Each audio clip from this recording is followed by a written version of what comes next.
What is your thermostat at today? What is your identity? Do you identify as someone that sells 20 homes a year? Do you identify as someone that sells 5 homes a year? Do you identify as someone that sells 30 homes a year? And if you think of yourself as someone who sells 50 homes a year, does that scare you or does that motivate you? It's not right or wrong, but be honest with yourself.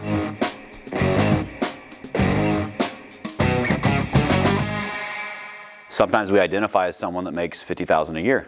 Once we do that, we're like, I can breathe out. And do you know people that have stayed there the rest of their life?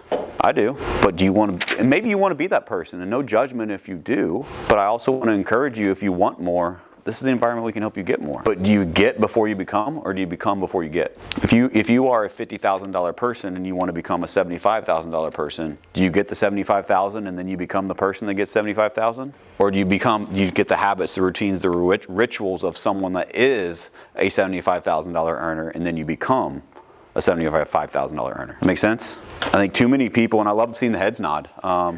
It tells me I'm in the right room. There's so many people that don't get that. And they think, well, like, if you give me more, then I'll do more. It's just not the real world. You got to do more and then you get more. And it doesn't happen. I mean, who knows? Timing's weird, right? Whether it's your faith or whatever you believe in, timing's weird sometimes. There'll be times where you do it for a year straight and you're like, fuck, is this ever going to work? And then you're just one more thing away, and then complete transformation of your life. You just never know how close you are. But if you give up on the pursuit of that next version of yourself, or that next 1 degree in temperature or 5 degrees in temperature of your life, has anyone ever felt like they've overachieved before in their life? Be honest. Show of hands. Anyone felt like you've overachieved? And it could be one day, it could be one thing, it could be one sale, it could be one event, one sports thing when you were a kid. Has anyone felt like they've overachieved before? There we go. Thank you for the honesty. Do you know why you don't continuously overachieve? Because we have a thermostat. You don't identify as an overachiever yet. That made you uncomfortable when you started overachieving. And so we just tuck back and we're like, oh, that was too much. And I think a lot of it, he mentioned like your environment. And I think like that's why one of the things that I love about this environment, why I go to the rooms that I do, and why I spend the time on days like today to talk about things more than just the numbers. Because it's not just numbers. Business is about people. And if we can help you change your thermostat internally to accomplish the next thing, that helps the person to the right of you and the left of you. And that gives more bar belief to everyone. And then we all grow together. And that's how we really grow business. You grow people first. And so that's really what I want to focus on today is like, what is your thermostat at today? What is your identity? Do you identify as someone that sells 20 homes a year? Do you identify as someone that sells 5 homes a year? Do you identify as someone that sells 30 homes a year? And if you think of yourself as someone who sells 50 homes a year, does that scare you or does that motivate you? It's not right or wrong, but be honest with yourself. And I think if you realize and you do the exercise that we did yesterday, if say it's 50 that I want to do, I want to sell 50 homes. Say I want to make, I'll just be transparent. There's people that are on this team, there's maybe 3 people on this team that are going to make over $200,000 a year in their pocket as an agent on this team. But Matt, you don't have good splits. You don't have, like, come on. But guess what those people did a long time ago? They were willing to push themselves past. And they became a person that can earn that amount of money before they started earning that amount of money. They learned the skill sets, they learned the habits, the routines, the rituals, and they are disciplined in what they do every single day. Are they perfect? No, we're human. But if you followed them around, you'd be very, very, very surprised in a pleasant way of like, oh, that's what they do. We just make assumptions, right? Like, I'll use Ryan as an example. Ryan doesn't do anything super, super sophisticated or sexy or over the top. And if you go back and listen... Got that right. But if you go back, I mean sexy in business. I don't know what he does at home. That's his business. But now he's getting red. Yeah, now he's getting red. But my point being is, like, if you go back and listen to Ryan's phone calls, if you go back and you listen to his consultations, if you shadowed him on his listing appointments or his showings, I don't mean this in a bad way, but there's nothing mind-boggling. There's nothing that any of you can't do. You're not willing to put in the time to build that discipline and that skill where you can do it consistently over and over and over and over again. Does that make sense? To where it's internalized and then it's second nature. You're able to make that adjustment. You're able to take this phone call or this listing appointment or this buyer's appointment from, oh shit, I think they're going to kick me out of the house or they're going to hang up, to, now I got a best friend. Make sense? Like, too many real estate agents have the wrong expectations and they're waiting for things to fall in their lap. Those are the agents that got out of the business. Those are the agents that didn't change with the marketplace. I'm literally preparing a speech for a Conversion Con, which you guys should come, by the way, if there's still tickets. You guys should check that out. It's going to be lead generation, lead conversion, like masterclass. So I'm privileged to be able to speak there. And I'm going to be speaking on the importance of depth of relationship in lead conversion. Sound familiar? We talked about that a little bit around here, right? That's something Ryan is really, really good at. He builds trust and rapport instantly. He deposits into that. And then he's able to guide them and lead them because he's built that trust and rapport. No script gives you that, right? Ryan just has a natural ability to do that. That's just who he is. And so I think he attracts that, but he also has built some disciplines and skills to be able to become that. My point being is, any of you can do those things. Just do you choose to? It's a choice. I also think too, when he was talking about overachieving and how sometimes we are like, oh man, you have to evaluate the environment around you as well, because sometimes you spook yourself, but sometimes people around you will be like, you're growing too fast, it's making them uncomfortable, it's making them insecure, and so you make yourself smaller to make them feel more comfortable. And so that's one of the great things about this environment, is that we don't want anyone to be smaller. We want you to grow and grow and grow as much as you want to grow. But making sure that you're evaluating the environment around you and that the people that you have in your inner circle, not that you can't be friends with them, but in your inner circle, that they're not trying to make you smaller and trying to push you down. Yeah, that's a bad feeling. We've operated this company inside other offices where it was nothing but that. They didn't want you to grow. They didn't want you to be successful. People want you to be under their thumb and they want to feel like I make people uncomfortable. You guys seen Deion Sanders said in an interview, he's like, I make people move in their seat. I make people uncomfortable when I sit across them. I'm not trying to be Deion, but I'm just saying my mindset, and each of you being a part of this, you make agents uncomfortable, just so you know, which you should be proud as hell of, because that means you're a threat. That means that they know, oh shit, they get stuff done. These people do what they say and they mean it. They make a difference. Too many of us we'll come to an environment, and that's why I like spending time here. And I've talked about this too. It's just kind of a tangent, but I think it's relevant. One of the reasons that it's so important that we do community events, one of the reasons it's so important that we do things like this, it's so important that we do things like our Cookies with Santa, or our Christmas party in Mexico, or our awards night, or our float trip, or anything that we do that we get together as a team, is because there's people that are close to us in our lives that aren't in this room right now. They don't get the feeling that we have. And when you come back all inspired and motivated, you make them feel uncomfortable. I don't know who that is in your life, but I do it a lot. And I think you can lose that enthusiasm because you go home and it's almost demotivating because you're excited, you're on fire, you want to share, and then there's that sounds stupid. Well, they weren't here. They don't know. And so if that's a spouse, if that's whatever that is, invite them into this environment so they can feel it. Culture is a living, breathing thing. You can't sell culture. You can't explain culture. Culture is a feeling. You have to feel it. And I just think too many of us allow other people's insecurities to keep us from living the life that we want to live. Because we're scared that they will make fun of us. Or they say, well, that'll never happen. There's proof in this room. Make it happen over and over and over and over again. I want to encourage you to dream big. I want to encourage you when you write your numbers on this board, put something up here that almost scares you and you wouldn't say outside of this room because it's that's tough. And then stick to it. The one thing that you stick to. And if you do it, you can accomplish it. I think too many of us shrink ourselves because we make other people feel uncomfortable. We make them move in their seats. They don't understand who you're trying to become. They haven't done the work that you've done. They're not in the environment that you're in. They don't know that their thermostat can be raised alongside yours. But don't let that keep you at 75 degrees if you're meant to be 80 or 85 or 90 or 100, whatever that number is. One of the things I realized in my journey of and I'm still in the middle of it, but just personal development, and I'm always trying to become more, is you can't allow other people to dictate your next step, your next action, your next day. If you allow other people to dictate what you want, there's so many people, and they don't do it on purpose. I'm not trying to call them bad people, but there's people that just haven't done the internal work to become the person that you're trying to become. And if you haven't done that, then it's uncomfortable, and then it makes them feel different. It makes them feel weird, and they point the finger and say, "You've changed.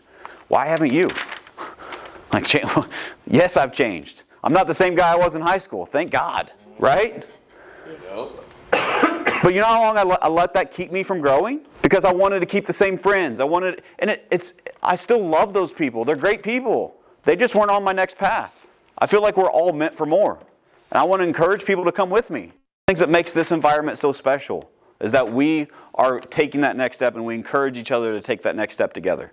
And it's not my story versus Nick's or Nick's versus Eric's or Deshaun's versus Wes. It's not that. It's Deshaun versus the Deshaun he could be. It's Wes versus the Wes that he could be. It's Luis versus the Luis who he wants to become. It's you versus you. And if Luis wants to do X and Kristen wants to do X plus, that doesn't make Luis less. That doesn't make Kristen more. We all have different goals and aspirations and dreams and desires. But how about that support in this environment of helping them accomplish that? Encouraging them, shouting them out when they do something like the progress to get to become that person. Like too many times we look at perfect. Too many times we look at gaps. We look at what could be better. I want us to encourage you guys today to look at what's going well. What are you doing well? And how can you do more of it? I want you to leave this room proud of yourself. Has anyone ever left this kind of like deflated, like, man, I didn't hit my goals last quarter. I really got to change it. Has anyone ever felt that before? Instead of that, let's reverse that. And let's find something to be proud of ourselves. Let's find someone else that did something good. That, guess what? If one person can do it, so can someone else. You guys ever heard the story of 4 Minute Mile?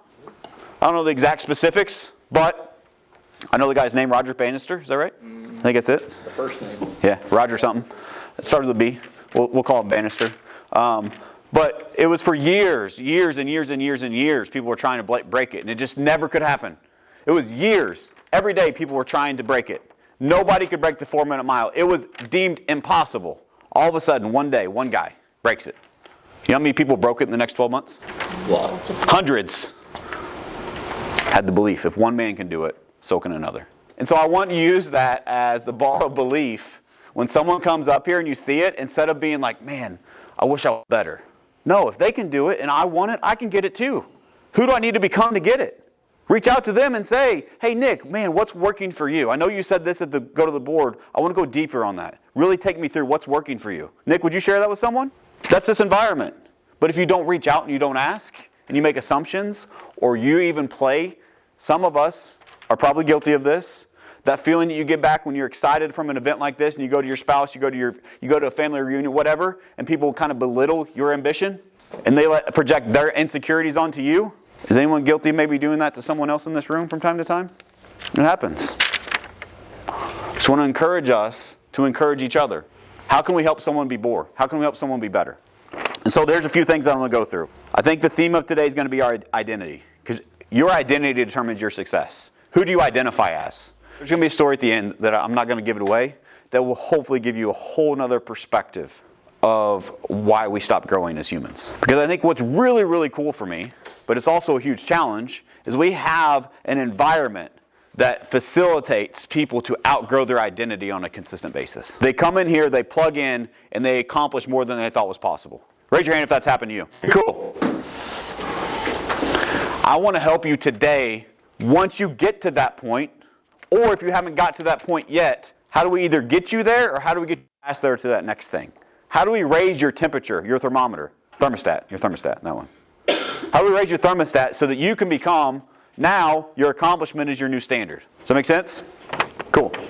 All right, so here's a couple notes. Controllables versus uncontrollables. I want you to write this down. We're going to go like negative on this. Forget the uncontrollables. They do not affect my life. Does anyone know anyone in their life that focuses on the things they can't control? Is that person someone you want to change lives with? Not a chance. There is no way in hell you can convince me someone that focuses on the uncontrollables and things out of their control is living the life that you want to live. So why do we do it? Forget it. Get rid of them. Focus on what you can control. What can you do today to win? How can you move the needle? How can you get closer? So forget the uncontrollables. Number 2, personal responsibility. You cannot change what you do not own. Does anyone have anything in their life that they would like to change for the better? Good news is, whatever that thing is you thought of, why it's not where you want it to be, it's your fault. It's bad news. It's your fault. Good news is, you can also be the solution. Number 3 is I cannot change what I do not own. Number 4, stop participating in things outside of my control. One of the things I want to condemn you guys for, and I hope I don't plant this seed, but John asked me yesterday on our call, how's your team doing with the distractions of today's political world? I'm like, I don't even think they know exist. We're head down getting our shit done, right? You guys felt the momentum recently in the last 3 weeks in our organization? Because guess what we're doing? We're following this blueprint. Like literally part of what I wrote here is what I've experienced that you guys have created over the last 2 or 3 weeks. But I don't think success is anything new or crazy. It's just doing more of what we're doing that's working. I think you should go out and vote, but other than that, you know who you're voting for already. What they say is lies anyway, both of them, right? So it doesn't matter. You can't control it. So my point being is, stop participating in things that you have no control over. So my point being is, you probably already know who you're voting for. You know who you're voting for. Move the on and get on with your life and do something productive with it. Quick rant. On either side, and I'm not getting political, but I think where America has gone wrong is you think that this person that we're going to put in power is going to change everything for you. You know who can change everything for you? Mirror. That needs to become your best friend. Because if you don't change internal, the external does not matter. It does not matter. So stop participating in things outside of your control. Number 5, are there people winning right now? Are there people winning at high levels right now? I just shared from a team leader, he's going to double his business this year versus last year. And he wasn't small. It's going to be from 708 units to 1,400 units. In this marketplace, his market's down 40% and he's doubling. Parker Pemberton. So I met him in some masterminds. He's a phenomenal leader. Like I put a post right before this from him in the private group, and I'll boil it down. Go read it. It's like messages like that he shares with his team. It boils down to, guess what the agents that are winning in this marketplace are doing? They're controlling the controllables, and they know what their contacts is each day, and they're having them, period. His is 10 conversations a day. Nothing else matters if you don't have your 10 contacts. Nothing. Do that first. It's crazy. Their business doubled. Right? So there's people winning. Are there people losing? A lot. Probably more people losing than winning. Would you guys agree? So congratulations. You're not losing. You're still here. What are you doing right now that's helping you become a winner? And how can you do more of it? Think about that when we come to the board. Make sense? Who is the person that you have to become to accomplish what you want to accomplish? One of the things that we talked about yesterday in the meeting was so often we see, this is Jenna's words, I'm just stealing them. So often we see a view of what we want, and we know what it'll take to get there, but for some reason we don't take the actions we're supposed to take. Anyone relate with that? We're human. I think one of the things that gets us stuck that I want to help you unpack today is I think that is why that happens consistently is because we don't identify as somebody that does what I say I'm going to do day in and day out. Once you have that identity crisis becomes a whole different problem. Because now if you say it, it's coming to life. There's been times in my life where like Amanda said like, holy shit, are you psychic? No, I fulfill my commitments I made to myself and my family. And guess what? The thing we said would happen, happened. Pretty crazy, right? But guess what? I identify as someone when I say I'm going to do it, I do it. Am I perfect? No. Far from it. But I think too many people get stuck in that and then they go in this negative thing, well, now I'm too far behind and now it's your identity, guys. What happens is you probably overachieved, whether it's a big or little. Like as an example, has anyone underachieved before? You've been in a dark place, you have tough times? How'd you get out of it? Harder. Why don't we work harder when things are great? We don't have that same pressure on ourselves because we cool ourselves down when we start doing too good. Just like we heat ourselves up when we start doing worst. When you get down to 0 pendings and you got bills coming, how many of you know you're going to get pendings? When you have 10 pendings, how many of you know you're going to get 12? Couple, not everyone. What's the difference? It's our identity. It's what we do daily. Does that make sense? Here's a thought. How many of you are going to put a number up here on the board that stretches you to something you haven't accomplished yet? A couple of you? Awesome. I love it. For those of you that raise your hand, I got bad news. You know why you haven't accomplished it yet? Because you haven't become the person that accomplishes things like that yet. You have to become before you get. Does that make sense? So I'm not trying to discourage you from putting a number that stretches you. I just want you to realize when you do, the real work is what you do internal, who you become. If you want to become a millionaire, you have to act as if you're a millionaire. If you want to become someone that sells 20 houses, you got to act as if you're someone who sells 20 houses first. It doesn't happen by accident. That was the COVID market. That's gone, right? Those accidental home sales are a thing of the past.